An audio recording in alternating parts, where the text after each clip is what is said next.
Alright, so it's another Friday and another Q&A video on the Karz Kreated YouTube channel! The echo in this empty house is really awesome. Anyway, let's get on to the questions.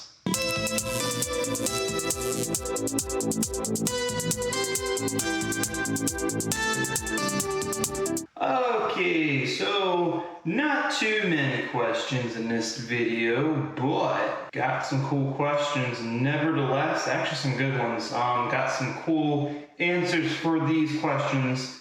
So first question from last video, American GTS. If money weren't an issue, which vehicle would you buy and why?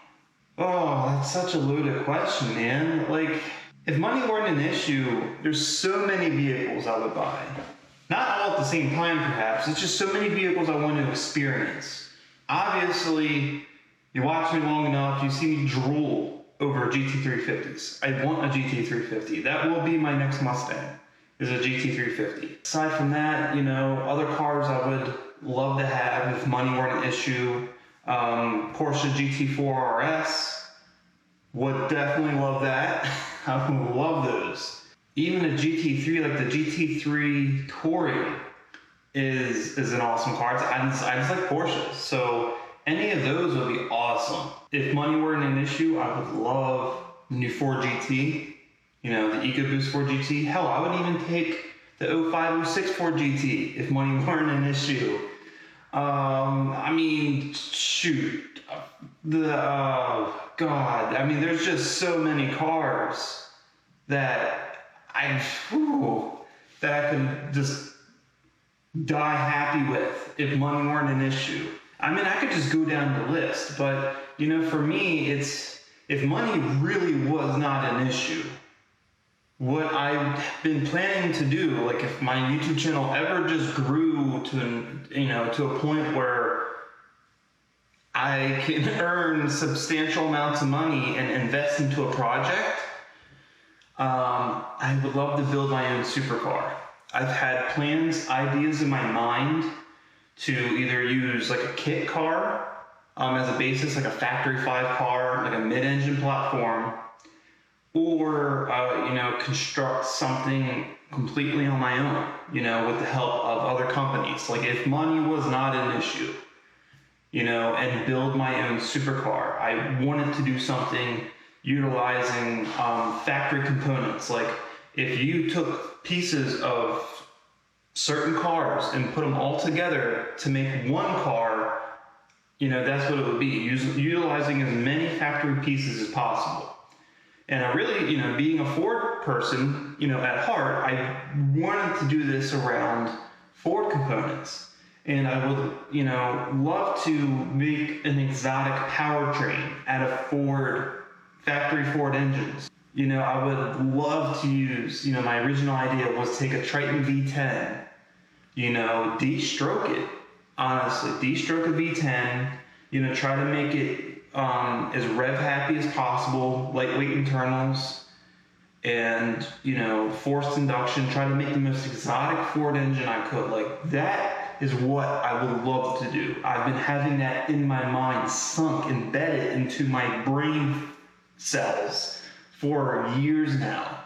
Obviously, that's a very expensive thought, like building a car like that, you know, especially utilizing the cost it takes for other companies would be exponential. I mean, we are in, you know, 6 digits easy. I mean, we're probably could be $200,000 building a car like that, you know, when you factor in R&D, cost of labor, you know, and time and what it takes other companies to make it happen. But that at the end would be what I would want, because no one else would have it. It's my car. I built it, I designed it. You know, it's truly unique, truly one of a kind. And to me, you know, I always like being unique. I've always liked being different, as best as I can be, realistically, right? You know, I never was a person, you know, that had to have something someone else had. If someone else had it, I had to have something different, you know? And that's the thing. Like, I guess the best answer to that, if money wasn't an issue, I would build my own supercar or my own one-of-a-kind car, and that's what I would buy. All right, so on to the next question, and that comes from PA400. This is another good question from PA400. He's asked quite a few good questions, and this is a good one because this actually foreshadows future projects here on the channel. So the question was, what future plans do you have for the Ecoboost Mustang? Are you going to add more mods or leave it as is? Okay, well, short answer is yes, I'm going to add more mods. A lot more mods. Realistically, I need to keep the Ecoboost Mustang as reliable as possible. You know, I'm part of the groups for the HPP Mustangs. You know, some of the guys who really have gone all out, pretty much full bolt-ons. You know, they maxed out the current combo, and they're actually, you know, they not have any issues. They're reliable. They race their cars. I don't, and you know, they put just as many miles, if not more, on their cars, and nothing major has happened. See, that was my concern, is going through what I went through with the SHO. I just don't want to be put in a situation like that. You know, especially now, I'm already financially, you know, limited. I don't want to put myself in a situation, especially, you know, with a more expensive car payment. Like, am I going to be able to, you know, something breaks, I either got to fix it or pay the bank back for it. You know, like, what do you do? So I didn't want to put myself in that situation again. So I really just wanted to keep the car as reliable as possible. So that's why I was only doing basic bolt-ons and whatnot. But, you know, the more I see the community do things with these cars, you know, this 2.3, it's a lot more stout, a lot more reliable than previous versions of it.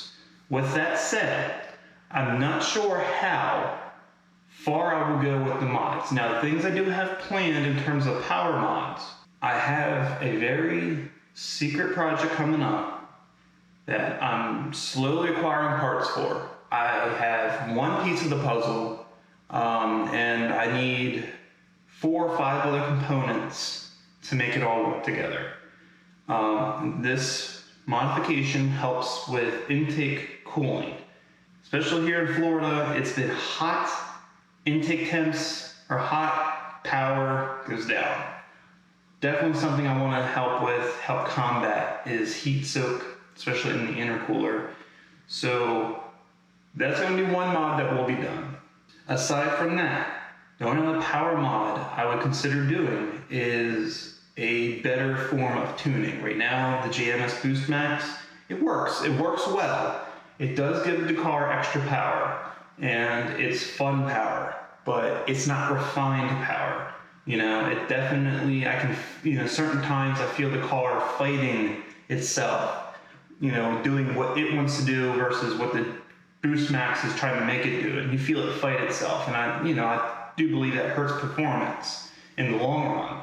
So either going with, like a Cobb access port or something is probably what I would be thinking, because I would like some of the features in the access port, mainly being able to use the trans brake.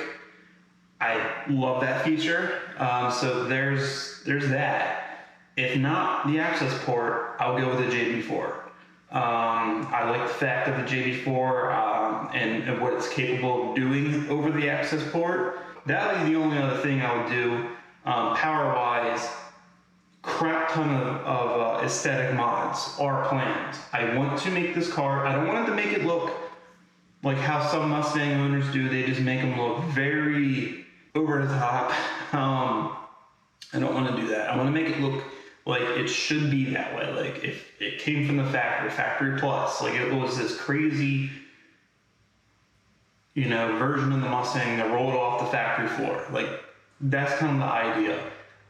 Big influence from European cars, big influence from cars like Porsche and the exotics, taking some of the styling cues and the parts that are on those cars and applying that same visual concept to the Mustang.